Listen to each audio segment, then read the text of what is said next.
ബാലേന്ദ്രൻ എന്ന് പറയുമ്പോൾ ഏണിയായിട്ട് മാത്രമേ ഉപയോഗിക്കാവൂ. നമ്മൾ കയറി കഴിഞ്ഞാൽ ആദ്യം ആ ഏണിയെ തള്ളിയിടും, അങ്ങനെ രക്ഷപ്പെടും.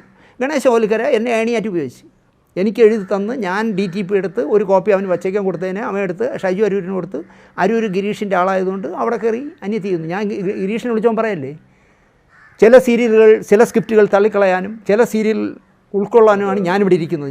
ഞാൻ എൻ്റെ ചിലവിലെടുത്ത് ഉണ്ടാക്കി കൊണ്ടുവന്ന സ്ക്രിപ്റ്റ് എടുത്ത് തനിക്ക് കണ്ട മറ്റും കൊടുത്തിട്ട് സീരിയൽ ഉണ്ടാക്കാനാണോ അതായിരിക്കണം മറ്റവനെന്ന് പറഞ്ഞ് ഞാൻ ഒരു വെള്ളം പറഞ്ഞിട്ട് അവനെ അവിടെ തള്ളി. കണ്ടവും കൊണ്ടു കൊടുത്താൽ അതിനെ എടുത്ത് എനിക്ക് ഇഷ്ടമുള്ളവർക്ക് കൊടുത്തിട്ട് വെള്ളം അടിക്കാനും കൈക്കൂലി വാങ്ങിക്കാനും മറ്റേ എന്തൊക്കെ വഴിവിട്ട കാര്യങ്ങൾ ചെയ്യാനും അതിനൊക്കെയാണെന്ന് അവനെ ഇരുത്തിയിരിക്കണേ. മനോരമയുടെ ടാഗ് ഇട്ടുകൊണ്ട് ബാറിപ്പോൾ ഒരു കുപ്പി വാങ്ങിക്കാൻ നിന്നാൽ ജോലി പോകുമെന്നാണ് പറയുന്നത്. അവിടെ ഇരുന്നുകൊണ്ടാണ് ഈ ഗിരീഷ് എന്ന് പറഞ്ഞ തെമ്മാടത്തിനെ കാണിച്ചത്. ഞാൻ പേര് പറയാണല്ലോ നിങ്ങളുടെ, വെറുതെ ഒരു ഭാര്യ എന്ന് എന്താ പറഞ്ഞൊരു പള്ളാശ്ശേരി എഴുതിയ ഒരു സ്ക്രിപ്റ്റിനെ തിരുത്തിയ ഒരു മഹാനാണ്. അത്രേ ഉള്ളൂ. അത് വെച്ചിട്ടാണ് ഇവൻ ഈ കച്ചവടം നടത്തുന്നത്. എത്ര മലയാളത്തിലെ എല്ലാ ചാനലിലും പോയിരുന്നു സ്ക്രിപ്റ്റ് കച്ചവടം നടത്തിയല്ലോ, ലക്ഷങ്ങൾ കോടികളുണ്ടാക്കി ഇഷ്ടം പോലെ.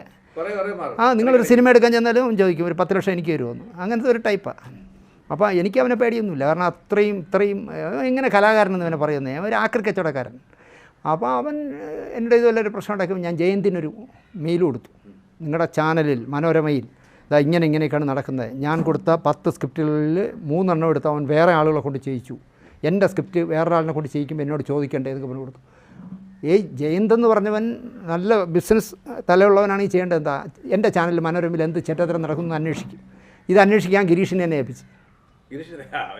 അപ്പോൾ ഞാൻ ചെന്നപ്പോൾ ഞാൻ ഇതൊന്നും അറിയാതെ ഒരു ദിവസം ചെല്ലുമ്പോൾ ഗിരീഷ്, നിങ്ങൾ ജയന്ത് മാമന് ഒരു ലെറ്റർ അയച്ചോ, മെയിൽ അയച്ചോ? ഞാൻ അയച്ചു. അത് ഞാൻ അറിഞ്ഞു കേട്ടോ. നിങ്ങളെങ്ങനെ അറിഞ്ഞു? അത് ജയന്ത് എനിക്ക് ഫോർവേഡ് ചെയ്തു. അപ്പോഴാണ് ഞാൻ വർത്തമാനകാല മലയാള മനോരമ ഒരു ഗതികേട്, ആരെക്കുറിച്ച് അഴിമതി പറഞ്ഞോ അവൻ അയച്ചു കൊടുക്കുകയാണ്. നിങ്ങൾ അഴിമതി ചെയ്തെങ്കിൽ മറുപടി പറയൂ. അപ്പം ഞാൻ പറഞ്ഞേ, ഞാൻ ജയന്തിനല്ല മാപ്പിളയ്ക്കായാലും മെയിൽ കൊടുക്കണം. തൻ്റെ അനുവാദം എനിക്കെന്തിനാ? എനിക്ക് തോന്നുന്നവർക്ക് കൊടുക്കും. പോടോ എൻ്റെ അതിലേക്ക് ഞാൻ ഇറങ്ങിപ്പോന്നു. അതിനുശേഷം ഫിലിം ഫെസ്റ്റിവലിന് കണ്ടപ്പോൾ എൻ്റെ അടുത്ത് വെച്ച് ഗിരീഷ്, അവന് നല്ല തൊലിക്കട്ടിയാണ്. അവൻ എന്നെ കണ്ട, ഞാൻ ഏഷ്യാനെറ്റിൽ ചാർജ് എടുത്തു കേട്ടോ. എന്നങ്ങോട്ട് പറഞ്ഞേ, ഞങ്ങളുടെ എന്തിനി കാരണം കൂടെ അപ്പോൾ 2 സംവിധായകർ നിൽപ്പണ്ടേ, എന്ത് പണി പണി അടക്കം എന്ത് വേണോ ചെയ്യുന്ന 2 എണ്ണത്തിൻ്റെ കൂടെ കൊണ്ടുവന്നിരിക്കുക. അവന്മാർ പോരെ, നമ്മളെന്തിന്? ഇതാണ് നമ്മളെ കുഴപ്പം. അതുകൊണ്ട് എന്ത് പറ്റുമെന്നുണ്ടെങ്കിൽ നമുക്ക് സിനിമയും സീരിയലൊന്നും ചെയ്യാൻ പറ്റില്ല എന്ന് പറഞ്ഞുകൊണ്ടാണ് ഞാൻ ഈ കൊറോണയെ നമിക്കുന്നത്. അതുകൊണ്ടാണ്, കാരണം ഒരു യൂട്യൂബ് ചാനൽ അതും എനിക്ക് താല്പര്യമില്ലായിരുന്നിട്ട് എന്താ പറയുക, ലക്ഷ്മി ടോക്ക് എന്ന് പറഞ്ഞാൽ അല്ലെങ്കിൽ മാസ്റ്റർ ബിൻ എന്ന് പറയുന്ന ആ ചാനലുകാർക്ക് നിരന്തരമായി ഞാൻ ഇങ്ങനെ കൊടുത്തപ്പോൾ അവരാണ് ചോദിച്ചത്, സാറെന്ത് സാറേ സ്വന്തമായിട്ടൊന്നും തുടങ്ങാത്തത്? അങ്ങനെയാണ് ഞാൻ തുടങ്ങിയത്. അല്ലെങ്കിൽ അതും തുടങ്ങില്ല. പക്ഷേ തുടങ്ങിയപ്പോൾ എനിക്ക് മനസ്സിലായി, ഇപ്പോൾ 1,37,000 സബ്സ്ക്രൈബേഴ്സ് ഉണ്ട്. 1,37,000 എന്ന് പറഞ്ഞാൽ യൂട്യൂബിൻ്റെ നിയമം നിങ്ങൾക്കറിയില്ല, 1000 പേരായാലേ അവർ ഔദ്യോഗികമായി അംഗീകരിക്കും. നമ്മൾ ആദ്യത്തെ സ്റ്റോറി PKR പിള്ളയെ കുറിച്ചുള്ള സ്റ്റോറി പോയപ്പോൾ തന്നെ 14,000 മണിക്കൂർ ആളുകൾ കണ്ട്, അപ്പോൾ തന്നെ 12,000-11,000 പേര് സബ്സ്ക്രൈബും ചെയ്തു. അപ്പോൾ നമ്മൾ വലിയ വിജയമായി. അതിനെയാണ് മറ്റേ വിനയൻ പൊളിച്ചടിക്കിയത്. വിനയം വിചാരിച്ച ദിനേശ് ഇതോടെ തീർന്നു വിചാരിച്ചു. 3 മണിക്കൂറാകുമ്പോൾ ലൈസ് ക്യാമറ ആക്ഷൻ വീണ്ടും വന്നു. അതെങ്ങനെ വന്നു എന്ന് ഇപ്പോഴും അന്വേഷിക്കുകയായിരിക്കും. എന്താ അറിയാമോ, ഒരു പുതിയ ചാനൽ തുടങ്ങിയാൽ വരണമെങ്കിൽ 2-3 മാസം എടുക്കും ഒന്ന് റേറ്റിങ്ങിലൊക്കെ വരാൻ. പക്ഷേ 1 മണിക്കൂർ കഴിയുമ്പോൾ വീണ്ടും ഇത് പൊന്തി നിൽക്കുന്നു ലൈസ് ക്യാമറ ആക്ഷൻ. ഞാൻ വേറൊരു ചാനലിനെ അത് വേണ്ട, അത് പറയണ്ട. അപ്പോൾ അങ്ങനെ ജീവിതം നന്നായിട്ട് പോകുന്നതുകൊണ്ടേ, അതാ ഒരു പരിധി വരെ ഞാൻ ഉഴപ്പുന്നത് അതുകൊണ്ടായിരിക്കാം. അല്ല, ഇപ്പോൾ അല്ല നിങ്ങൾ ഈ കാര്യം പറഞ്ഞപ്പോൾ എനിക്ക് ഓർമ്മ വന്നത് വെച്ചാൽ, ഞാൻ ഈ ഗർഭശ്രീ 2015 പടം കഴിഞ്ഞിട്ട് ഞാൻ പുതിയ പ്രോജക്റ്റുമായിട്ട് 2-3 പ്രോജക്റ്റ് ചെയ്തു. ഒരു പ്രോജക്റ്റ് തൊമ്മൻകുത്ത് എന്ന് പറഞ്ഞ പ്രോജക്റ്റ് ലാലേട്ടനാണ് ടൈറ്റിൽ ലോഞ്ച് ചെയ്ത് നമ്മളൊരു പ്രൊഡ്യൂസറുമായിട്ടൊക്കെ സംസാരിക്കും. പല ഒരു ഇപ്പോൾ 1-2 പ്രൊഡ്യൂസറൊക്കെ വേണമല്ലോ, ചെറിയ അങ്ങനെയുള്ള സംഭവം. ഇതിലൊക്കെ ബന്ധപ്പെടുമ്പോൾ ഇതിനിടയ്ക്ക് നമ്മൾ ഈ റിയൽ എസ്റ്റേറ്റിനേക്കാളും വളരെ മോശമായിട്ടുള്ള മീഡിയേറ്റേഴ്സ് അവർ വന്ന് പറയാനെന്നറിയോ, 1 കോടി രൂപയാണ് തരും, എനിക്കൊരു 10 ലക്ഷം രൂപ വേണം. ഈ 10 ലക്ഷം രൂപ എവിടെ നിന്ന് ഉണ്ടാക്കി കൊടുക്കാൻ പറ്റും? ആ 10 ലക്ഷം ഇങ്ങനെ വാങ്ങുന്നത് കൊണ്ടാണ് നല്ല അമ്പലങ്ങളുടെയൊക്കെ അടുത്ത് ഫ്ലാറ്റും വില കൂടിയ കാറുകളും ഒക്കെ ആയിട്ട് പാളയംകടൻ ചിരിയും ഇത്ര വീതിയുള്ള കരയുള്ള മുണ്ടു കൊടുത്ത് ഇവനൊക്കെ നടക്കുന്നത് കണ്ടവനെ പറ്റിച്ചുണ്ടാക്കുന്ന കാശുണ്ട്. പക്ഷേ ചാനലിൽ വേറെ ഇപ്പോൾ ഞാൻ പറയാം, നമുക്ക് ഒരു പ്രോജക്റ്റ് നടക്കുമ്പോൾ അതിൽ നിന്ന് എത്ര കോസ്റ്റ് കുറയ്ക്കാൻ പറ്റും എന്ന് പറയുന്നത്, നിങ്ങൾ ഈ 10 ലക്ഷം കുറയ്ക്കണം, അത്ര അല്ലെങ്കിൽ ഞാൻ തരൂല്ല. അതാണ് പ്രശ്നം. നിങ്ങളെ പറയാൻ പറ്റില്ല. നിങ്ങൾ പ്രൊഡ്യൂസറോട് പറയാൻ പറ്റില്ല, അവൻ്റെ ആളാണല്ലോ വരുന്നത്, പറയാൻ പറ്റില്ല. ഈ പറയാതെ 10 ലക്ഷം രൂപ ഞാൻ മോട്ടിക്കേണ്ട വരും അല്ലേ? 10 ലക്ഷം നിങ്ങൾ കള്ളനാവും. അടുത്തൊരു കഥ കേട്ടോ. അതായത് മലയാള സിനിമ ടെലിവിഷൻ ഫ്രറ്റേണിറ്റി എന്ന് പറഞ്ഞ സംഘടന ഉണ്ടല്ലോ, ആ സംഘടനയുടെ എക്സിക്യൂട്ടീവിൽ നമ്മൾ ഈ ചാനലിൽ നടക്കുന്ന കൊള്ളരുതായ്മകളെക്കുറിച്ച് ചർച്ച ചെയ്യും. അപ്പോൾ നിങ്ങൾക്കറിയാമല്ലോ, നമ്മൾ പിന്നെ ലൈസൻസ് ഇല്ലാത്തതുകൊണ്ട് എല്ലാം പറയും. ഇത് കഴിഞ്ഞിട്ട് ഞാൻ ഏഷ്യാനെറ്റിലൊരു സ്ക്രിപ്റ്റ് ആയിട്ട് ചെന്നു. അവിടെ ശരത് ചന്ദ്രൻ എന്ന് പറഞ്ഞ ആളാണ് സ്ക്രിപ്റ്റിൻ്റെ ആൾ. എന്നോട് നല്ല പെരുമാറ്റം. ചെന്ന വാക്കിൽ എന്നോട് ചോദിച്ചു, എന്താണ് ഇവിടെ കമ്മീഷൻ വാങ്ങുന്നു എന്നുള്ള ഒരു ന്യൂസ് കേട്ടല്ലോ. ഞാൻ ആര് പറഞ്ഞു? ടെലിവിഷൻ വെട്ടേണ്ടിയുടെ എക്സിക്യൂട്ടീവിൽ നിങ്ങൾ പറഞ്ഞു എന്ന് പറഞ്ഞു, ഏഷ്യാനെറ്റിൽ ഇങ്ങനെ പൈസയൊക്കെ വാങ്ങിക്കുന്നുണ്ടെന്ന്. ഞാൻ പറഞ്ഞു, ടെലിവിഷൻ വെട്ടേണ്ടിൽ നിങ്ങളുടെ ആരെങ്കിലും ഉണ്ടോ? ഞങ്ങളുടെ ആളുകൾ അവിടെ ഉണ്ട്. അപ്പോൾ ആ എക്സിക്യൂട്ടീവ് ഇരിക്കുന്നവൻ ചൊറി കൊടുക്കും. പറഞ്ഞ ആളിനെ എനിക്കറിയാം, നമുക്കറിയാം ഏഷ്യാനെറ്റിൽ ഇത് പറഞ്ഞു കൊടുക്കണമെങ്കിൽ ആരാണെന്ന്. ഞാൻ പറഞ്ഞതുള്ളതാണ്. അതെ, മാധവന് ഈ ചാനലിൽ എത്ര രൂപ കിട്ടുന്നു മാത്രം നോക്കിയാൽ മതി. പിന്നെ ഞങ്ങൾ വാങ്ങുന്നത് അദ്ദേഹത്തിന് പ്രശ്നമല്ല. എൻ്റെ കൂടെ പറഞ്ഞതാണ്, മാധവന് ചാനലിൻ്റെ ലാഭം ഉണ്ടോ എന്ന് മാത്രം, റേറ്റിംഗ് ഉണ്ടോ അത് മാത്രമേ അദ്ദേഹത്തിന് അറിയുള്ളൂ. ബാക്കി ഞങ്ങൾ വാങ്ങുന്നതിലൊന്നും പുള്ളി ഇടപെടില്ല കേട്ടോ. അതുകൊണ്ട് ഇനി അതിനെപ്പറ്റി പറയണ്ട. ഞാൻ ആയിക്കോട്ടെ എന്ന് പറഞ്ഞു. ഞാൻ എല്ലാം ന്യൂട്രാണ്. അപ്പോൾ രണ്ടുപേർക്ക് ചായ വന്നു. ചായയൊക്കെ വാങ്ങിച്ചു തരും കേട്ടോ, ചായ കൊണ്ടുവന്ന് വെച്ചാൽ. പിന്നെ നിങ്ങളുടെ ഈ സ്ക്രിപ്റ്റ് ഈ ചായ കൊണ്ടുവന്ന ഈ സ്ത്രീയാണ് വായിക്കുന്നത് കേട്ടോ. ഞങ്ങൾക്ക് ഏഷ്യാനെറ്റിൽ സ്ക്രിപ്റ്റ് വായിക്കുന്ന ചായ കൊണ്ടുവരണവരൊക്കെയാണല്ലേ? അല്ല, ആദ്യം ചെന്നപ്പോൾ അങ്ങനെയല്ല, തൂപ്പുകാരി അവിടെ തൂത്തോണ്ടിരിക്കുന്നു, ഇവരാണ് വായിക്കുന്നത് കേട്ടോ എന്ന് പറഞ്ഞു. അപ്പോൾ എനിക്ക് ചെകിട്ടത്തടി ഉണ്ടോല്ലോ തോന്നി. കാരണം സ്ക്രിപ്റ്റ് വായിക്കുന്നത് തൂപ്പുകാരിയാണ്. ഞാൻ അവരെ മോശമായിട്ട് പറയല്ല. ഞാൻ പറഞ്ഞു, തൂപ്പുകാരികളാണോ ഇവിടെ സ്ക്രിപ്റ്റ്? ഇവിടെ തൂപ്പുകാരികളുടെ ലെവലിലുള്ള സീരിയലേ ഞങ്ങൾ എടുക്കും, നിൻ്റെ ഉദാത്തമായ സ്ക്രിപ്റ്റൊന്നും ഇവിടെ വേണ്ട, തൂപ്പുകാരികളുടെ ലെവലിലുള്ളതേ എടുക്കും എന്നൊക്കെ പറഞ്ഞ് എന്തൊക്കെയോ കുറേ പറഞ്ഞു. എന്നിട്ട് ഇവിടെ ഏത് സീരിയൽ നിർത്തി നിനക്ക് ഡേറ്റ് തരാൻ ഒക്കും എന്നുള്ള പറ. ഏത് സീരിയൽ ഇപ്പോൾ നന്നായിട്ട് പോകണമാണ് എല്ലാ സീരിയലും. എന്നോട് ചോദിക്കുകയാണ് ശരത്ത്. എനിക്ക് ഞാൻ പറഞ്ഞു ആയിക്കോട്ടെ ആലോചിച്ച് പറയൂ എന്ന് പറഞ്ഞ് ഞാൻ പോയി. കുറച്ച് ദിവസം കഴിഞ്ഞ് ഞാൻ വീട്ടിൽ ചെന്നു. എന്തായി എന്നറിയാം. ചെന്നപ്പോൾ ചായ കൊണ്ട് വെച്ചു. പോകണം പറഞ്ഞാൽ ഈ ഇവരാണ് കേട്ടോ നിൻ്റെ സ്ക്രിപ്റ്റൊക്കെ വായിക്കുന്നത്. ഞാൻ കേട്ടോ പുരോഗമിച്ചല്ലേ എന്നിട്ട് അന്ന് പറഞ്ഞ് മറന്നു ഈ പുള്ളി. എന്ത് ഞാൻ നല്ല തൂപ്പുകാരികൾ വായിച്ചിട്ടിരുന്ന മാറ്റി, ഇപ്പം ചായ കൊണ്ടുവരണവരായല്ലേ എന്നൊക്കെ പറഞ്ഞ് അങ്ങോട്ടും ഇങ്ങോട്ടും കൊണ്ടും കൊടുത്തും പറഞ്ഞുകൊണ്ടിരുന്നു. ഞാൻ ശരത്ത് ഇരുന്ന് ഒരു 10-20 പ്രാവശ്യമെങ്കിലും സ്ക്രിപ്റ്റുമായിട്ട് അവിടെ പോയിട്ടുണ്ട്. അല്ല ശരത്ത് പൂനെ ഫിലിം ഇൻസ്റ്റിറ്റ്യൂട്ടിൽ നിന്ന് എഡിറ്റിംഗ് എന്തോ പഠിച്ചിട്ട് വന്ന ആളാണ്. അപ്പോൾ 10-20 പ്രാവശ്യം പല സ്ക്രിപ്റ്റുകൾ കൊണ്ടു കൊടുത്തു. ഒന്നും നടന്നില്ല.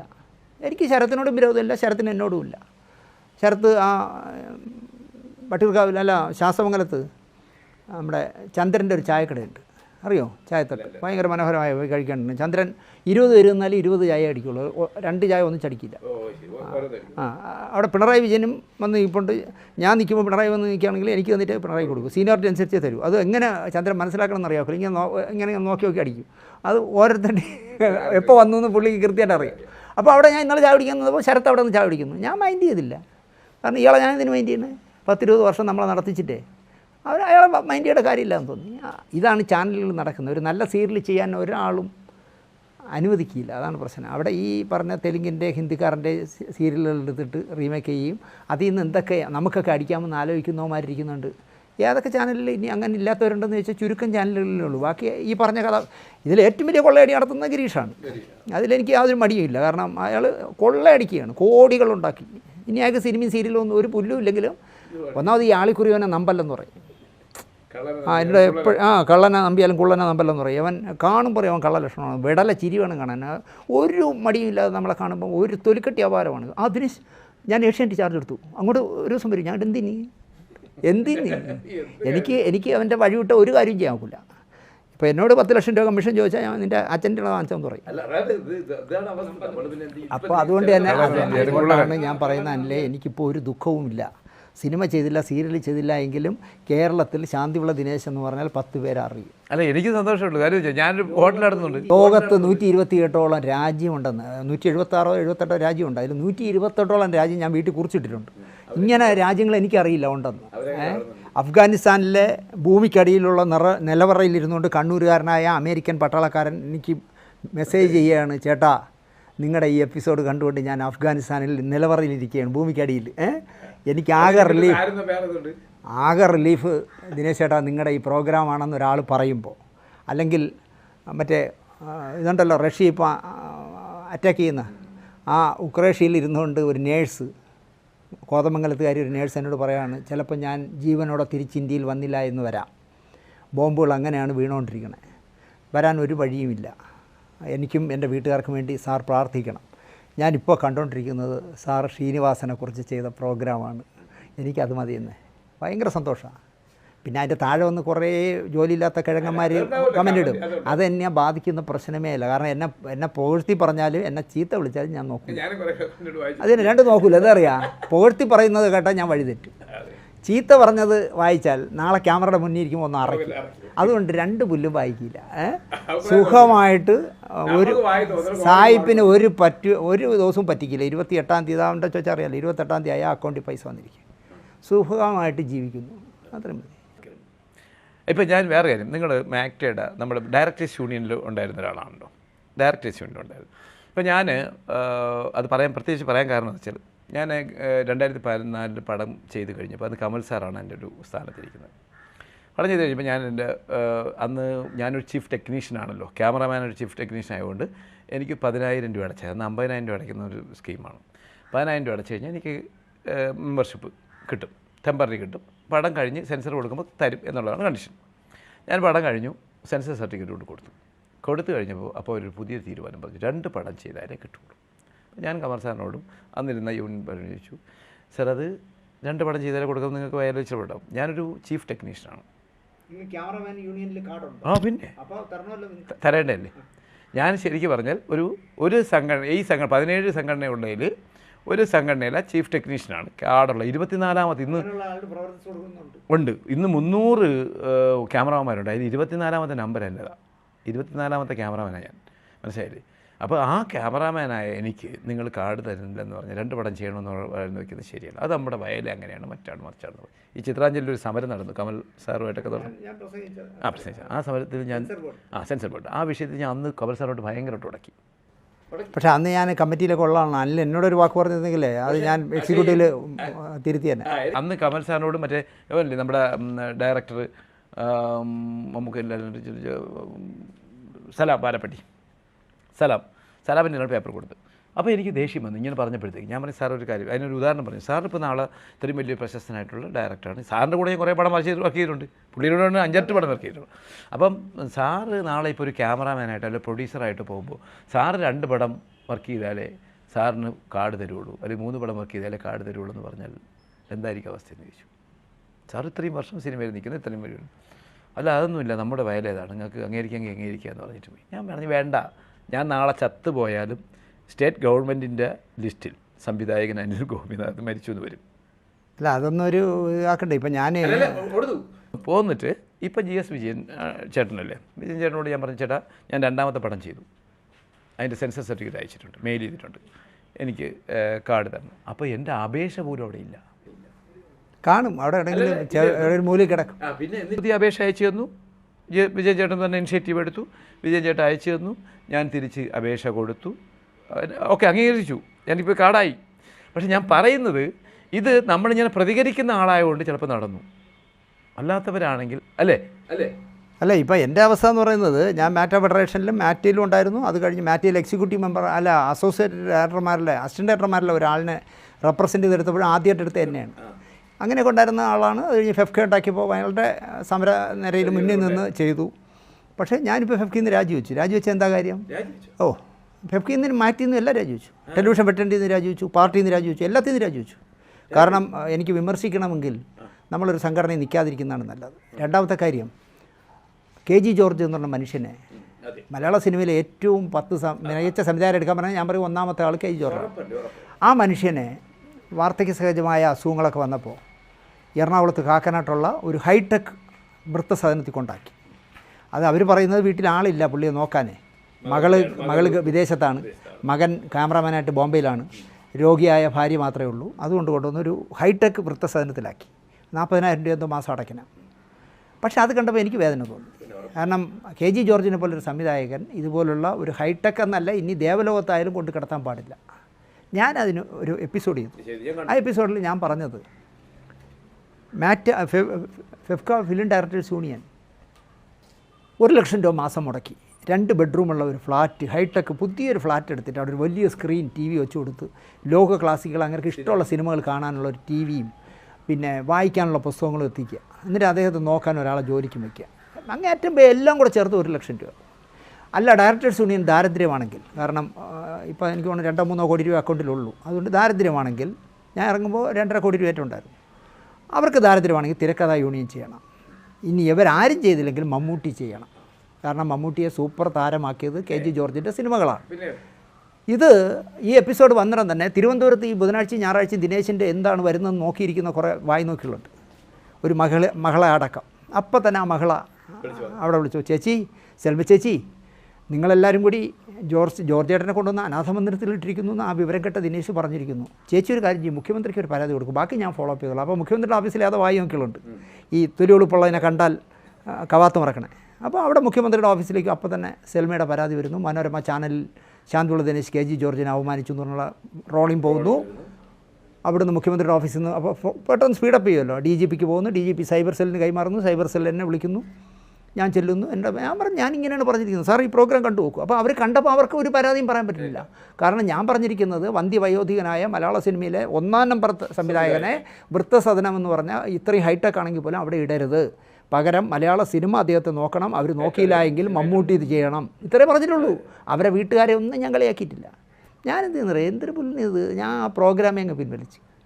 ആ പ്രോഗ്രാം എൻ്റെ നിന്ന് പിൻവലിച്ചു ഞാൻ. ഇല്ല കേസൊന്നും ആയില്ല, ഞാൻ പിൻവലിച്ചു. ഇത് കാണേണ്ട ആളുകൾ, അവർക്ക് ഇതാണ് ഇഷ്ടമെങ്കിൽ ജോർജ് അങ്ങനെ കിടക്കട്ടെ, ഞാൻ വിട്ടു. അപ്പം ഞാൻ പറയുന്നത്, ഈ പിൻവലിച്ചതിന് ശേഷം എനിക്കൊരു ഇൻഡാസ് ഫെഫ്കയിൽ നിന്ന് ഇരട്ട പറ്റ മക്കളെ പോലെ, ഫെഫ്കയിൽ നിന്ന് ഡയറക്ടേഴ്സ് യൂണിയനിൽ നിന്ന് വന്ന അതേ കത്ത് തന്നെ മാറ്റിയുടെ ലെറ്റർ പേഡിലും ഒരേ സാധനം. കാരണം രണ്ടിടത്തും ഈ ബോബൻമോളിയിലെ പട്ടുകുട്ടി പോലെ ചിലർ, ഞാൻ പേര് പറയണ്ടല്ലോ, തിരുവനന്തപുരത്ത് തന്നെയുള്ള ചിലർ ഈ സംഘടനകളിൽ സ്ഥിരം ഇരിക്കുന്ന പട്ടുകുട്ടിയെ പോലെ ഇരിക്കുന്ന ചിലരുണ്ട്. അങ്ങനെയൊക്കെ മാറിയിരിക്കും. ബോബൻമോളിയിലെ പട്ടുകുട്ടി എന്ന് പറയുന്നത്, കാരണം ബോബൻ നിന്നാലും മോളിൽ നിന്നാലും എല്ലാത്തിൻ്റെയും താഴെ പട്ടുകുട്ടി ഇരിക്കും. അതുപോലെ ഏത് സംഘടന വന്നാലും, ഫെഫ്ക വന്നാലും, തിരുവനന്തപുരം ഫിലിം ഫെറ്റേണിറ്റി വന്നാലും, ടെലിവിഷൻ ഫെറ്റേണിറ്റി വന്നാലും, മാക്ട വന്നാലും എല്ലാത്തിലും കാണും. എല്ലാത്തിലും ഇരിക്കുന്ന ചിലരുണ്ട്. ആ മഹാൻ രണ്ടിടത്തും കൂടെ ഒരു ലെറ്റർ, എന്നാൽ രണ്ടും കൂടെ ചേർത്ത് ഒരു ലെറ്റർ പേഡ് അയച്ചാൽ പോരെ. 2 ലെറ്റർ പേഡിൽ ഒരേ കത്ത്. ഒരാഴ്ചയ്ക്ക് വിശദീകരണം തന്നില്ലെങ്കിൽ എൻ്റെ തല വെട്ടിക്കളയുന്നു. ഞാൻ ഓടാൻ അങ്ങോട്ട് മറുപടി ഇട്ടു, നിൻ്റെ 2 സംഘടനയിൽ നിന്ന് ഞാൻ രാജിവെച്ചു. അപ്പോൾ രാജിവെച്ചാൽ കാർഡ് തിരിച്ചു കൊടുത്താൽ 1 ലക്ഷം രൂപ കിട്ടും ഡയറക്ടേഴ്സ് യൂണിയനിൽ. ഞാൻ ഇനി സിനിമ ചെയ്യുന്നില്ല എന്നാ എൻ്റെ കാർഡ് എന്ന് പറഞ്ഞാൽ അങ്ങോട്ട് കൊടുത്താൽ 1 ലക്ഷം രൂപ തരും. അതൊക്കെ നമ്മൾ കമ്മിറ്റി ഇരുന്നപ്പോൾ ഉണ്ടാക്കിയാണ്. പക്ഷേ ഉണ്ട് നമ്മൾ ആ ഒരു പുല്ല് 10 രൂപ കയ്യില്ലെങ്കിൽ പോലും ആ 1 ലക്ഷം രൂപ ഞാൻ വാങ്ങിച്ചില്ല. ഞാൻ പോടാവില്ല എന്ന് പറഞ്ഞ് കളഞ്ഞിട്ട് 2 ഇന്നും രാജിവെച്ച്. മനസ്സിലായില്ലേ നമുക്കെന്താ? അപ്പോൾ ആ രാജിവെച്ച കത്തിൽ ഞാൻ എഴുതി, ഞാൻ രാജിവെച്ചു എന്നല്ലാതെ എന്നെ പുറത്താക്കി എന്ന് വല്ല പത്രക്കുറിപ്പും കൊടുത്താൽ ഈ 2 മാറ്റയിലും ഡയറക്ടേഴ്സ് യൂണിയനിലും ഇരിക്കുന്ന 21 വെച്ച് 42 കഥ ഞാൻ ഉണ്ടാക്കും. 42 പേരെ കുറിച്ച് 42 എപ്പിസോഡ് ദിനേശിൻ്റെ ഇന്ന് പ്രതീക്ഷിക്കേണ്ട എങ്കിൽ സത്യസന്ധമായിട്ടേ പറയാവൂ, ദിനേശ് രാജിവച്ചു. അടുത്ത ജനറൽ ബോഡി വരുന്നു മാറ്റയുടെ, അവിടെ ഈ പറഞ്ഞ പട്ടുകുട്ടി പ്രസംഗിക്കുകയാണ്. പക്ഷേ അതുള്ള ദിനേശിനെ ഞങ്ങൾ പുറത്താക്കി. അപ്പോൾ ആ ഗിരീഷ് എന്ന് പറഞ്ഞ എന്താ തൃപ്പൂണിത്തുറ എന്താ പറഞ്ഞൊരു പയ്യുണ്ടല്ലോ, ഗിരീഷ് ബാബു, എല്ലാവരും പേര് കേസ് കൊടുക്കണം. അവൻ ചാടി ചോദിച്ചു പറഞ്ഞു, അതിന് ശാന്തിയുള്ള ദിനേശ് രാജിവെച്ചാണല്ലോ, നിങ്ങൾ പുറത്താക്കി അല്ലല്ലോ. അല്ല പുറത്താക്കിയതാണ്, അല്ല രാജിവെച്ചതാണ്. അപ്പോൾ സുന്ദർദാസ് എണീറ്റു. സുന്ദർദാസ് എൻ്റെ അസിസ്റ്റൻ്റ് ആവാനുള്ള യോഗ്യതയൊന്നുമില്ല, അവൻ വലിയവനാണ്. പക്ഷേ എങ്കിൽ പോലും അവൻ എൻ്റെ കൂടെ ഒരു സീരിയലിൽ അസിസ്റ്റൻ്റ് ഡയറക്ടറായിരുന്നു. ഞാൻ അസോസിയേറ്റ് ചെയ്തത്, ഞാൻ സ്ക്രിപ്റ്റ് എഴുതിയ അമ്പലക്കര പി സ്കൂളിൽ. അവൻ സുന്ദർദാസ് ജനറൽ സെക്രട്ടറിയാണ്. അവൻ എണീറ്റിട്ട് വന്നു, അല്ല ശാന്തിയുള്ള രാജിവെച്ചതാണ്. അങ്ങനെ ആ പ്രശ്നം അവിടെ അവസാനിച്ചു. അതുകൊണ്ട് തന്നെ നമ്മളിപ്പോൾ സംഘടനയിലൊന്നുമില്ല, വളരെ സ്വതന്ത്രനാണ്. ഒന്നിലുമില്ല മാറ്റ, ഫെഫ്ക, ടെലിവിഷൻ ഫെറ്റേണിറ്റി ഒന്നിലുമില്ല. ഇല്ല എല്ലാം രാജിവെച്ചു. ഒന്നുമില്ല, മാക്ട ഇല്ല, ഫെഫ്ക ഇല്ല, ഡയറക്ടേഴ്സ് യൂണിയൻ, ഈ ട്രിവാൻഡ്രം ടെലിവിഷൻ ഫെറ്റേണിറ്റി ഇല്ല. ഈ ടെലിവിഷൻ ഫെറ്റേണിറ്റി പണ്ട് ഞാൻ 300 കൊടുത്ത്, അല്ല ടെലിവിഷൻ ഫെറ്റേണിറ്റി ഞാൻ 300 കൊടുത്ത് മെമ്പർഷിപ്പ് എടുത്തിട്ട് ഞാൻ ഇടയ്ക്കിടയ്ക്കൊക്കെ അവർ വിളിക്കും, മീറ്റിങ്ങിനൊക്കെ പോകുമായിരുന്നു. പലപ്പോഴും ഈ ഹോട്ടലിലൊക്കെ വെച്ച് പോകും. ഒരു സുപ്രഭാതത്തിൽ നോക്കിയപ്പോഴത്തേക്ക് എൻ്റെ പേരൊന്നും കാണാനില്ല, പോയി. ഇപ്പോൾ 10,000 രൂപ അടയ്ക്കണമെന്ന് പറഞ്ഞ് സുരേഷ് ഉണ്ണിത്താൻ ചേട്ടൻ പറഞ്ഞു. ഇപ്പോൾ ടെലിവിഷൻ സുരേഷ് ഉണ്ണിത്താനില്ല, ഉണ്ണിത്താനും ഉണ്ണിത്താനൊക്കെ ഇരിക്കുമ്പോൾ ഇങ്ങോട്ട് ഫെഫ്കയുടെ ട്രേഡ് യൂണിയനിലേക്ക് മാറും. അതെ. അപ്പോൾ എന്ത് പറ്റിയെന്ന് കേട്ടാൽ, വർക്കലയിൽ ഈ കൊറോണ കാലത്ത് ഒരു സീരിയലിൻ്റെ ഷൂട്ടിംഗ് നടന്നു. നാട്ടുകാർ പരാതിപ്പെട്ട് ഒരു റിസോർട്ടിലാണ്. റിസോർട്ട് റെഡി ചെയ്യുമ്പോൾ ചില അഭിനേതാക്കളുടെ കട്ടിലിൻ്റെ അടിയിൽ നിന്ന് കോണ്ടമൊക്കെ കിട്ടിയപ്പോൾ എന്ത് ചെയ്യുന്നറിയോ, അതിലൊരു പോലീസുകാരൻ എന്തോ ഒരു സന്മനസ് തോന്നിയുണ്ട്. അയാൾ പറഞ്ഞു, ഇതിലെ നടിമാരെ ഹോട്ടലിൻ്റെ പുറകിലത്തെ ഗേറ്റ് വഴി കടത്തിവിടാൻ പറഞ്ഞു. അവരൊന്നും അറസ്റ്റ് ചെയ്തില്ല. പ്രൊഡ്യൂസറെയോ ഡയറക്ടറെയോ ഏതോ 1-2 ആർട്ടിസ്റ്റിനെയൊക്കെ അറസ്റ്റ് ചെയ്തു. ഈ വാർത്ത എനിക്ക് അതിൻ്റെ വിഷ്വൽ അടക്കം എനിക്കൊരാൾ അയച്ചു തന്നു. ഞാൻ ഇത് വെച്ചുകൊണ്ട് നാണക്കേടാണ് ഈ ചെയ്യുന്നത്, ടെലിവിഷൻ ഫെറ്റേണിറ്റിയുടെ പേര് പറഞ്ഞ് ഈ കളികൾ കളിക്കരുത്, പിന്നെ സർക്കാരിൻ്റെ നിയമങ്ങളെ വയലേറ്റ് ചെയ്യരുത്, സർക്കാർ ഷൂട്ടിംഗ് നടത്താൻ പാടില്ല എന്ന് പറയുമ്പോൾ വർക്കല പോയി ഷൂട്ട് ചെയ്തവന്മാരുടെ പേരിൽ നടപടിയെടുക്കണം എന്ന് പറഞ്ഞ് ഞാൻ ഒരു എപ്പിസോഡ് ചെയ്തു. ആ എപ്പിസോഡ് കണ്ടിട്ട് ഇപ്പോൾ ഇവിടുത്തെ ഏറ്റവും വലിയ നടൻ എന്ന് പറഞ്ഞാൽ, ഈ നിർമ്മാതാവൊക്കെയായി കുത്തുവള്ളം എടുത്ത ആളാണെങ്കിൽ ഇപ്പോൾ തിരുവനന്തപുരത്തുള്ള ഏറ്റവും വലിയ നടൻ മമ്മൂട്ടിയുടെയും മുകളിലാണ് ദിനേശ് പണിക്കർ. ചിരിച്ചുകൊണ്ട് കത്തിവയ്ക്കുന്ന ഒരാളാണ്. നമ്മൾ കാണുമ്പോൾ ജെൻറ്റിൽമാൻ എന്ന് തോന്നും, നല്ല ഫുൾ കൈയൊക്കെ ഇട്ട് ദിനേശ് എന്ന് വിളിച്ച് പാളയും കൂടെ ചിരിയൊക്കെ ചിരിച്ച് നമ്മളെ കെട്ടിപ്പിടിക്കുമ്പോൾ നമ്മൾ തോന്നുന്നു നമ്മളെ സ്വന്തം അമ്മ പ്രസവിച്ചെന്ന്. ഇതുപോലെ പോയിസനായ ഒരാളെ ഞാൻ കണ്ടിട്ടില്ല. ഇയാളൊരു ഇൻഡാസ് എടുത്ത് ടെലിവിഷൻ വെട്ടൻറ്റിക്ക് അയച്ചു കൊടുത്തു. ശാന്തിയുള്ള ദിനേശ് നടികളെക്കുറിച്ച് മോശമായി പറഞ്ഞു, ഉടനെ നടപടി എടുക്കണം. അപ്പം ഞാൻ ഒന്നും അങ്ങനെയൊന്നുമല്ല പറഞ്ഞത്, നടികളെ പോലീസുകാർ പറഞ്ഞിട്ടാണ് ബാക്കിൽ കൂടെ ഇറക്കി വിട്ടത്. പക്ഷേ കോണ്ടം അടക്കം അപ്പോൾ അതിൻ്റെ വിശദീകരണം, കോണ്ടം എന്ന് പറയുന്നത് ചില കാര്യങ്ങൾക്ക് മാത്രമല്ല ഉപയോഗിക്കുന്നത്. സിനിമയിൽ രക്തം ബ്ലാസ്റ്റൊക്കെ ചെയ്യുമ്പോൾ പൊട്ടിത്തെറിക്കാനൊക്കെ നമ്മളെയാണ് പഠിപ്പിക്കുന്നത്, മനസ്സിലായ? അപ്പോൾ സീരിയലിൽ അവിടെ ബ്ലാസ്റ്റിങ് വീണെടുത്ത് കിടന്ന് ഉരുളരുത്. ഞാനൊന്നും പറയാൻ പോയില്ല. ഉണ്ണിത്താനും ഭാവചിത്ര ജയകുമാറും കൂടെ എനിക്കൊരു ഇൻഡാസ് അയച്ചു. ദിനേശ് പണിക്കർ ഇങ്ങനെ ഒരു പരാതി തന്നിട്ടുണ്ട്, ഒരാഴ്ചക്കുള്ളിൽ വിശദീകരണം തരണം. ഞാൻ അവിടെ തിരിച്ച് മറുപടി അയച്ചു, ഒരു വിശദീകരണവും തരില്ല, നിങ്ങളുടെ സംഘടനയിൽ നിന്ന് ആജീവനാന്ത അംഗത്തുള്ള ആളാണ് ഞാൻ. ആജീവനാന്തം, അത് പൈസ അടയ്ക്കണ്ട, മൊത്തം അടച്ചിരിക്കുക. ആജീവനാന്തം അംഗത്തുള്ള ഞാൻ ഇതാ രാജിവെച്ചിരിക്കുന്നു എന്ന് ഒരു എപ്പിസോഡ് അങ്ങ് ചെയ്ത് ദിനേശ് പണിക്കർക്ക് അടത്തിട്ട് കൊടുത്തു. ഇതിൻ്റെ രണ്ടാം ഭാഗം ഇതിൻ്റെ പിന്നാലെ ചെയ്യാന്ന് പറഞ്ഞപ്പോൾ ഒരു ദിവസം രാവിലെ ഗണേശൻ വിളിക്കുന്നു, ശാന്തിവിളെ ഇനി അയാളെ ഉപദ്രവിക്കരുത് കേട്ടോ, ആവശ്യത്തിൽ കൂടുതൽ നിങ്ങൾ പറഞ്ഞു, മതി മതി മതി മതി, അയാളെന്നെ കരയുന്നു കേട്ടോ, കരയുന്നു. ഞാൻ വേണ്ടെന്ന് വെച്ചു, രണ്ടാമത്തെ എപ്പിസോഡ് ചെയ്തില്ല. അതിനുശേഷം ഒരു 100 ഇടത്ത് വെച്ച് കാണുമ്പോഴും ദിനേശ് പണിക്കർ ദിനേശ് അവിടെ വിട്ട് നമ്മൾ, കാരണം എൻ്റെ അമ്മ പഠിപ്പിച്ചിട്ടുള്ളത് ദുഷ്ടനെ കണ്ടാൽ ദൂരെ എന്നാണ്. അതുകൊണ്ട് ദിനേശ് പണിക്കർ എന്ന് പറഞ്ഞൊരു ചാപ്റ്ററിനെ മായ്ച്ചു കളഞ്ഞു ജീവിതത്തിൽ. അപ്പോൾ അങ്ങനെ ടെലിവിഷൻ വെട്ടേണ്ടി നിന്ന് രാജിവെച്ച്, അങ്ങനെ സകലമാന സംഘടനയിൽ നിന്ന് രാജിവെച്ചപ്പോൾ ഞാൻ സർവത്ര സ്വതന്ത്രനാണ്. അതുകൊണ്ട് ഈ സംഘടനകളിലൊക്കെ നടക്കുന്ന ഏത് തെമ്മാടിത്തനത്തെക്കുറിച്ചും പറയാം. ഈ അടുത്ത കാലത്ത് ഒരു സംവിധായകൻ ഒരു നടി അടി കൊടുത്തു ലൊക്കേഷനിൽ. എന്നെ അപ്പം തന്നെ ആ അടി കൊടുത്തതിൻ്റെ വിഷ്വല്, ആ അടി കൊടുത്തതിൻ്റെ ഡീറ്റെയിൽ, എല്ലാ സാധനങ്ങളും അയച്ചു തന്നു. ഇങ്ങനെ അപ്പം ഞാൻ നോക്കിയ സംവിധായകൻ നമുക്ക് വേണ്ടപ്പെട്ട ആളാണ്. ഞാൻ എന്ത് ചെയ്യണമെന്ന് ഇങ്ങനെ ആലോചിച്ച് ഇങ്ങനെ സംവിധായകൻ വിളിക്കുക, ദിനേശേ അവളെനിക്ക് മോളെ പോലെയാണ്. ഞാൻ ആയിക്കോട്ടെ, മോളിങ്ങനെ അടിക്കുമോ എന്നിട്ട്. അങ്ങനെയല്ല, ഞാൻ 2 മിഠായി വാങ്ങിച്ച് എൻ്റെ മോക്ക് വീട്ടിൽ കൊണ്ടുപോകണമെങ്കിൽ 1 മിഠായി ഈ മോക്ക് കൊടുത്തിട്ടാണ് പോകാറ്. അവിടെ ചെറുതായിട്ടൊന്ന് എന്നെ പിടിച്ചു കളി. ഞാൻ പറഞ്ഞു ആയിക്കോട്ടെ, ഇനി തള്ളാതിരുന്നാൽ നിനക്ക് നല്ലത്. ഞാൻ അവിടെ അവസാനിപ്പിച്ചു. ചില കാര്യങ്ങൾ നമ്മളൊക്കെ സംബന്ധിച്ച് നോക്കുമ്പോഴേ നമ്മൾ ചില ഒരു സാഹചര്യങ്ങളിൽ ഉണ്ടാകുന്ന കുറേ അനുഭവങ്ങളും പ്രശ്നങ്ങളൊക്കെ ഉണ്ടാവും. നമ്മളത് അവർ ചിലപ്പോൾ ഗോപ്യമായിട്ടിരിക്കുമ്പോൾ പെട്ടുപോകുന്നതാണ്, പെട്ടുപോകുന്ന കാര്യങ്ങളുണ്ടാകും. അപ്പോൾ നമ്മൾ എന്തായാലും കൂടുതലായാലും അങ്ങോട്ട് എല്ലാം വിട്ട് കളഞ്ഞേക്കാം. നമ്മൾ എന്തായാലും അങ്ങ് വിട്ടു. കാരണം എന്താ അറിയോ, ഇപ്പം എനിക്കൊരു മനസ്സിലാക്കേണ്ട ഒരു കാര്യം, മലയാള സിനിമ ഇൻഡസ്ട്രി ഇപ്പോൾ തന്നെ ബാദുഷയെക്കുറിച്ച് ഞാൻ പറഞ്ഞല്ലോ, മലയാള സിനിമയിലെ ക്യാൻസറാണെന്ന്. ബാദുഷ കൊറോണ കാലത്ത് കേരളത്തിലുള്ള മുഴുവൻ പ്രൊഡക്ഷൻ എക്സിക്യൂട്ടീവ്മാർക്കും മാനേജർമാർക്കും സൗജന്യമായി ഓരോ സഞ്ചി കിറ്റ് 10,000 രൂപ വിലയുള്ള കിറ്റ് എല്ലാവർക്കും സൗജന്യമായിട്ട് കൊടുത്തു. ഇവിടെ കലാഭവൻ്റെ മുന്നിൽ കൊണ്ടിട്ടിട്ടാണ് എക്സിക്യൂട്ടീവ്മാരും മാനേജർമാരും എല്ലാം ഒന്ന് വാങ്ങിച്ചുകൊണ്ട്. ഞാൻ അതിനെക്കുറിച്ചൊരു എപ്പിസോഡ് ചെയ്തു അയാളെക്കുറിച്ച്. പക്ഷേ എല്ലായിടത്തും 2000 പേർക്ക് വെച്ച് ആഹാരമൊക്കെ കൊടുത്തത്. പക്ഷേ അതെല്ലാം ഓക്കെ. പക്ഷേ എന്ന് കരുതി ജോജു ജോർജ് എന്ന് പറഞ്ഞ നടൻ 60 ലക്ഷം രൂപ ശമ്പളം കൊടുത്തിട്ട് 2 പടത്തിൻ്റെ ഡേറ്റ് വാങ്ങിച്ച് കയ്യിൽ വയ്ക്കുക, 60, 120 കൊടുത്തിട്ട്, എന്നിട്ട് അതിനെ 1 കോടി വെച്ച് വേറെ മറച്ച് വയ്ക്കുക. അപ്പോൾ നോക്കുകൂലി CIT-കാരൊക്കെ വാങ്ങിക്കുമ്പോൾ, യൂണിയൻകാർ വാങ്ങിക്കുമ്പോൾ നോക്കുകൂലി വാങ്ങിക്കുന്നത് ശരിയല്ല. 60 അവനും 40 അവനും, അങ്ങനെ 2 പടത്തിൽ നിന്ന് 80 ലക്ഷം വാങ്ങിച്ച് ഞാൻ അതും ചെയ്തു. കാരണം നമുക്ക് ആരോടും വ്യക്തിപരമായി ഒരു വിരോധവുമില്ല, ആരോടും വ്യക്തിപരമായ സ്നേഹവുമില്ല. ഞാനൊരു ഫാൻസ് അസോസിയേഷൻ്റെ പ്രസിഡന്റ്. അതുകൊണ്ടാണ് മമ്മൂക്കയെക്കുറിച്ച് മോശമായി ഒരു എപ്പിസോഡ് ചെയ്താൽ 2 എപ്പിസോഡ് കഴിയുമ്പോൾ മമ്മൂക്കയെക്കുറിച്ച് നല്ലതും ചെയ്യും. അദ്ദേഹം നല്ലത് ചെയ്യുമ്പോൾ നല്ലത് പറയും, ചെയ്തത് തെറ്റാണെങ്കിൽ തെറ്റെന്ന് പറയും. മോഹൻലാൽ ചെയ്തത് നല്ലതെന്ന് പറയും. ശ്രീനിവാസൻ മോഹൻലാലിനോട് കാണിച്ച തെറ്റാണെന്ന് ഞാനുമായിട്ടാണ് മലയാള സിനിമയിൽ ഏറ്റവും കൂടുതൽ എളുപ്പമുള്ളത്. ഞാൻ എന്നിട്ട് പോലും പറഞ്ഞു, ശ്രീനിവാസ നിങ്ങൾ ചെയ്തത് ശരിയല്ല. കാരണം ബാലേന്ദ്രകുമാറിൻ്റെ വേറൊരു വകഭേദവും തോന്നും ഈ വെള്ളമടിച്ചുകൊണ്ടിരിക്കുമ്പോൾ പറയുന്നതൊക്കെ. അല്ല, അതാണ് ഞാൻ പറഞ്ഞത്. അതുകൊണ്ടാണ് ഞാൻ പറഞ്ഞത്, നിങ്ങൾ ഒന്നിച്ച് മദ്യപിച്ചുകൊണ്ടിരിക്കുമ്പോൾ പല കാര്യങ്ങളും പറയും. അത് പുറത്ത് പറയുന്നത് ബാലേന്ദ്രകുമാർ ഊണ് കഴിച്ചുകൊണ്ടിരിക്കുമ്പോൾ പറയുന്ന കാര്യങ്ങൾ പുറത്ത് വിടുന്നതിന് തുല്യമാണ്.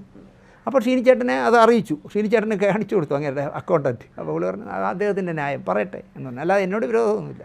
ഞാൻ പറയുന്നത് ശരിയുടെ പക്ഷത്ത് നിൽക്കുക. പിന്നെ അപ്പോൾ അനിലിനൊന്നും എന്നെ തോൽപ്പിക്കാൻ പറ്റാത്ത എന്താ പറയാനല്ലേ, ഞാൻ സിനിമ എടുക്കാൻ വരുന്നവനെ വലിപ്പിക്കുന്ന ഏതെങ്കിലും ഒരു കഥ പറയുമ്പം എന്നോട് തിരിച്ച് നീ സുമാര ഷാർജ വലിപ്പിച്ചില്ലേ എന്ന് ചോദിക്കാൻ ഒക്കില്ല. എനിക്ക് കേൾക്ക്, ഞാൻ വ്യഭിചാരത്തെക്കുറിച്ച്, മലയാള സിനിമയിലെ വ്യഭിചാരത്തെക്കുറിച്ച് പറഞ്ഞാൽ നീ മറ്റേ നടിയായിട്ട് ഇങ്ങനെ ഇല്ലായിരുന്നു എന്ന് ചോദിക്കാൻ പറ്റില്ല. നിൽക്ക്, ഞാൻ വെള്ളം അടിക്കുന്ന കാര്യത്തെക്കുറിച്ച്, വെള്ളം അടിച്ച് കുറേ പേര് അകാലത്തിൽ മരിച്ചവരെക്കുറിച്ച് ചെയ്തപ്പോഴേ കൊട്ടാരക്കര വിക്രമൻ എന്ന് പറഞ്ഞ ആ എംബോക്കി എറണാകുളത്തിരുന്നൊരു പ്രോഗ്രാം ചെയ്തു. രാജൻ പി ദേവ്, നരേന്ദ്രപ്രസാദൊക്കെ വെള്ളമടിച്ച് ചത്തതാണെന്ന് ആ തിരുവനന്തപുരത്ത് നിന്നുണ്ട് ആ തള്ളേശി പ്രോഗ്രാം ചെയ്തിരിക്കുന്നു എന്ന് പറഞ്ഞ് അതിൻ്റെ അവസാനമായപ്പം പറയല്ലേ ഞങ്ങൾ കൂടെ കൂടുമെന്ന്. മനസ്സിലായ? ഇതാണ് പ്രശ്നം. കാരണം ഞാൻ വെള്ളം അടിക്കാത്തത് കൊണ്ടാണ് വെള്ളം അടിച്ച കാലത്തിൽ ചാവുന്നവരെക്കുറിച്ച് ഞാൻ പ്രോഗ്രാം ചെയ്തത്. ഞാൻ ലഹരി ഉപയോഗിക്കാത്തതുകൊണ്ടാണ് ഞാൻ ലഹരിയെക്കുറിച്ച് പറഞ്ഞത്. ഞാൻ വ്യഭിചരിക്കാത്തതുകൊണ്ടാണ് സിനിമയിലെ വ്യഭിചാരത്തെക്കുറിച്ച് സംസാരിക്കുന്നത്. ഞാനൊരു പ്രൊഡ്യൂസറെയും വലിപ്പിക്കാത്തതുകൊണ്ടാണ് ഞാൻ വലിപ്പിക്കുന്നതിനെക്കുറിച്ച് പറയണത്. ആ ചുണയുണ്ടെങ്കിൽ അല്ലെങ്കിൽ ദിനേശേ നീ ഇന്ന ഈ പറഞ്ഞ കാര്യങ്ങളിലൊക്കെ നീ എൻ്റെ കൂടെ ഇരുന്ന് വെള്ളം അടിച്ചിട്ടില്ലേ, നീ ഇന്ന നടിയുമായിട്ട് അവിഹിത ബന്ധമില്ലേ, നീ ആ പ്രൊഡ്യൂസറെ പറ്റിച്ചതല്ലേ, സുകുമാരൻ ഷാർജയിൽ ഇരുന്ന് 1 കോടി അടിച്ചില്ലേ, പറ. അതാണ് എൻ്റെ വിജയം. അതുകൊണ്ടാണ് ഞാൻ പറഞ്ഞത് 100% സത്യസന്ധമായി മാത്രമേ അല്ലേ ഞാൻ സ്റ്റോർ ചെയ്തിട്ടുള്ളൂ. അല്ല അത് തന്നെയാണ് എന്തുകൊണ്ടാണ് നമ്മൾ ഇരുന്ന് ഇപ്പോൾ സംസാരിക്കേണ്ട ഒരു വിഷയം എന്നത്. ഞാനും ഇത് നിങ്ങളുടെ ഒരു കാറ്റഗറി, നിങ്ങളുടെ ഇപ്പോൾ അതേപോലെ അത്രയും ഓപ്പണായിട്ട് പറയാൻ പറ്റുന്ന ഒരാളല്ല ഞാൻ. എന്താ പറയുക, നിങ്ങളെപ്പോലെ അത്രയും ലൈസൻസ് വാങ്ങിച്ചിട്ടുള്ള ഒരാളല്ല ഞാൻ. പക്ഷേ എന്താ പോലും എനിക്ക് പല കാര്യങ്ങളിലും പ്രതിഷേധമുണ്ട്. ആ പ്രതിഷേധം എന്ന് പറയുന്നത് നമ്മുടെ ഈ സിനിമ ഇൻഡസ്ട്രിയെ, സിനിമ ഞാൻ നേരത്തെ പറഞ്ഞതാണ്, സിനിമയെന്ന് പറയുന്നത് എൻ്റെ ജീവാത്മാവും പരമാത്മാവുമായിട്ടുള്ള ഒരു അത്രയ്ക്ക് ഞാൻ സ്നേഹിക്കുന്നു. അതുകൊണ്ട് അതാണ് ഞാൻ വീട്ടിൽ നിന്ന് ആഹാരം കഴിച്ചതിനേക്കാളും കൂടുതൽ ഞാൻ സിനിമ എന്നാണ് കഴിച്ചേക്കുന്നത്. ഞാൻ 33 വർഷം. എൻ്റെ ഒരു സംഭവം എന്നറിയോ, നിങ്ങളെപ്പോലെയല്ല. നിങ്ങൾ ഒരു അസിസ്റ്റൻറ്റ് ഡയറക്ടർ ആയിരിക്കുമ്പോഴുള്ള കുഴപ്പമെന്നറിയോ, ഒരു പടം കഴിഞ്ഞാൽ ചിലപ്പോൾ 6 മാസം ഗ്യാപ്പ് ഉണ്ടാവും, അല്ലെങ്കിൽ ഒരു 3 മാസം ഗ്യാപ്പ് ഉണ്ടാവും. പക്ഷേ ഞാൻ സാർ ഒരു വർഷത്തിൽ പടം ചെയ്യുന്ന 7 പടം 8 പടമാണ്. 8 പടം എന്ന് പറയുമ്പോൾ അറിയാലോ, 8 പടം ഒരു വർഷത്തിൽ ചെയ്യുമ്പോൾ 8-10 മാസം പോയി.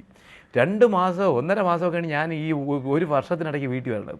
ബാക്കിയെല്ലാം ഈ സിനിമാക്കാരെ കാശ് കൊണ്ട് മാത്രം ആഹാരം കഴിക്കുകയാണ്. നിങ്ങളുടെ ആശാൻ്റെ സാലു ജോർജിൻ്റെ മുത്തശ്ശനാണ് ആർട്ടിസ്റ്റ് ചെറിയ. ഞാൻ അദ്ദേഹത്തെക്കുറിച്ചൊരു എപ്പിസോഡ് ചെയ്തു, നിർമ്മലയെക്കുറിച്ച്. അത് കണ്ടിടം പുള്ളി എന്നെ വിളിച്ചിട്ട് ദിനേശ് ഇത്രയും ഡീറ്റെയിൽ എവിടെ നിന്ന് കിട്ടിയെന്ന് എന്നോട് ചോദിച്ചു. എനിക്കത് അതൊക്കെയാണ് നമുക്ക് ജീവിതം. അതിന് മുമ്പ് ഞാൻ ചെയ്തു. ഞാൻ സാറിനെ കുറിച്ച് ഒരു എപ്പിസോഡ് ചെയ്തപ്പോൾ, ചെറിയൻ സാറിനെ കുറിച്ചും അതിൻ്റെ ഫുൾ കാര്യങ്ങൾ ഞാൻ ചെയ്തു. ഇത് ചെറിയനെ കുറിച്ച് മാത്രം എനിക്കറിയാം. അതൊരു 10,000 പേര് കൂടുതൽ കാണില്ലാന്ന്. പക്ഷേ എങ്കിൽ പോലും ഞാൻ ചെയ്തു. പുള്ളിക്ക് അതിശയമായിപ്പോൾ ഇത്രയും ഡീറ്റെയിൽ ദിനേശ് എവിടെ നിന്ന് എടുത്തു. എനിക്ക് ഭയങ്കര സന്തോഷം തോന്നി. എന്നെ വിളിച്ചു. ഞാൻ അന്നെന്തോ ഇവിടെ ഒരു തിരക്കായിപ്പോൾ എനിക്ക് വരാൻ പറ്റില്ല. ഞാൻ മെസ്സേജ് അയച്ചു, ഞാൻ ഇവിടെ എന്തോ പ്രശ്നത്തിലാണെന്ന്. പക്ഷേ പോകാതിരുന്നത് നന്നായി എന്ന് എനിക്ക് തോന്നി. കാരണം ഞാൻ അവിടെ ചെന്നല്ലേ, ഉണ്ണികൃഷ്ണൻ അടക്കം സിബിമലയിൽ അടക്കം ഇരിക്കുമ്പോൾ ഞാൻ അവിടെ ഇരുന്നാൽ അവരെയൊക്കെ മനസ്സിൽ വിഷമം തോന്നി. എവനെയും വിളിച്ചാൽ ഇല്ലായിരുന്നു. പക്ഷേ അത് ആ പ്രോഗ്രാം ഞാൻ പങ്കെടുത്തതാണ്. കാര്യം വെച്ചാൽ അത്രയും ലെജൻഡായിട്ടുള്ളൊരു മനുഷ്യൻ. ഇപ്പോൾ ഞാൻ അതിനെക്കുറിച്ച് സംസാരിച്ചു. ഇവിടെ ചലച്ചിത്ര അക്കാദമിയിൽ പുള്ളിയുടെ പടം വയ്ക്കണമെന്ന് ഞാൻ പറഞ്ഞു. ആദ്യത്തെ പ്രൊഡ്യൂസറാണ്, മലയാളി പ്രൊഡ്യൂസർ. നിർമ്മല എന്ന് പറഞ്ഞ സിനിമയുടെ പ്രൊഡ്യൂസറല്ലേ, ആദ്യത്തെ പ്രൊഡ്യൂസറുടെ. ഇപ്പം മറ്റേ അദ്ദേഹം തമിഴ് എന്ന് പറയാം. അപ്പോൾ ആദ്യത്തെ പടത്തിൻ്റെ ഒരു പ്രൊഡ്യൂസറുടെ പ്രേംകുമാറിനെ ഞാൻ വിളിച്ച് പറഞ്ഞു, പ്രേമചേട്ടനോട് പറഞ്ഞു, ചേട്ടാ ഇത് പരിഗണിക്കണം, പുള്ളി ഒരു പടം വയ്ക്കണം. വയ്ക്കും. അവിടെ നഷ്ടമൊന്നുമില്ലല്ലോ ഒരു പടം വയ്ക്കുന്നത്. ഫോട്ടോസൊക്കെ എടുത്ത് അയച്ചു കൊടുക്കാൻ പറഞ്ഞിട്ടുണ്ട്. ഇതിന് നമ്മൾ ഫസ്റ്റ് ഒരു ഇൻ്റർവ്യൂ അല്ലേ, പലപ്പോഴും കണ്ടും മീറ്റ് ചെയ്യുന്നത് ഫസ്റ്റ് ഇൻ്റർവ്യൂ. എന്തായാലും നിങ്ങളുടെ കൂടെ നിങ്ങളെപ്പോലെ ഒരു ചിന്താഗതി ഉള്ളൊരു വ്യക്തിയാണ് ഞാൻ എന്നതാണ് എനിക്ക് സിനിമയ്ക്ക് വേണ്ടി. മറ്റു കാര്യങ്ങളൊന്നുമില്ല. നിങ്ങളെപ്പോലെ ഇപ്പം എല്ലാ ഈ പറഞ്ഞ ക്വാളിറ്റികളൊന്നും മെയിൻറ്റെയിൻ ചെയ്യാൻ പറ്റുന്ന ഒരാളല്ല ഞാൻ. എങ്കിലും ദിനേശ് ആവില്ല, അതാണ് പ്രശ്നം. പക്ഷേ സിനിമയെക്കുറിച്ച് നിങ്ങളെപ്പോലെ നല്ലൊരു കാഴ്ചപ്പാട്, നിങ്ങളെക്കാളും സിനിമയെ സ്നേഹിക്കുന്നു എന്ന് ഞാൻ അവകാശപ്പെടുകയാണ്. അതുകൊണ്ട് ഈ സിനിമ എന്നും എൻ്റെ ജീവാത്മാവും പരമാത്മാവും നിൽക്കുകയാണ്. നമ്മുടെ ഈ ചാനലിൽ ഇത്രയും വന്ന് നമ്മളോടൊപ്പം സഹകരിച്ചതിന് വളരെ